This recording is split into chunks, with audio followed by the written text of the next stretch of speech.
The terror watch list who tried crossing the border illegally. We told you about this story yesterday. Yeah, they're who concealed their identities. They're their pictures. They're not on the website anymore, though. This as the CBP is deleting the photos of the men and the press release about their arrests. Right, and I'm sure they're the only two that ever crossed recently. Griff Jenkins joins us live from Washington with more. As Republicans demand answers, can I say Americans demand answers, Griff? Well, that's right. Brian Ainsley and Steve, good morning. And perhaps another relic of the 80s, printers printing things out. Never underestimate the value in printing things out, because this now deleted press release from CBP announced a second Yemeni man was arrested crossing the border in California and identified on the terror watch list. It's nowhere to be found now. CBP issued a statement yesterday saying this, quote, "The news release in question was not properly reviewed and contained certain disclosure and policy information related to national security that required CBP to remove it from our website." Well, at the White House, Press Secretary Jen Psaki was downplaying it. Encounters of known and suspected terrorists are very uncommon. DHS works with international partners to prevent individuals on certain watch lists from entering the United States. This is rare.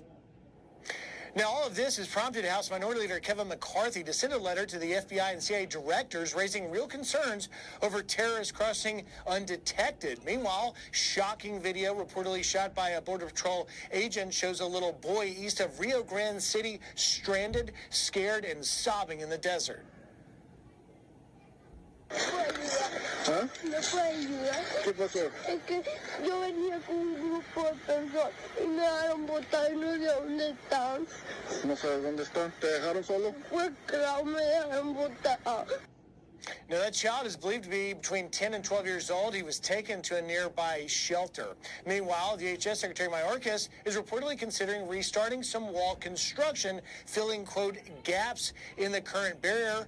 The White House, though, acknowledged that they're evaluating the possibility of filling some gaps, but emphasized that wall construction is still paused. Brian Ainsley, Steve? All right. Hey, so Griff, they pulled the press release and they said national security.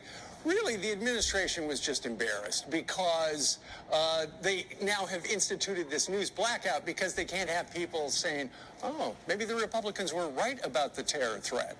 Well, you put your finger on it, Steve. I mean, here is that press release, the headline, which says 2 Yemeni men arrested by Border Patrol identified on the FBI's terrorism watch list. The question Americans should ask themselves this morning is, do you have a right to know and see that or not?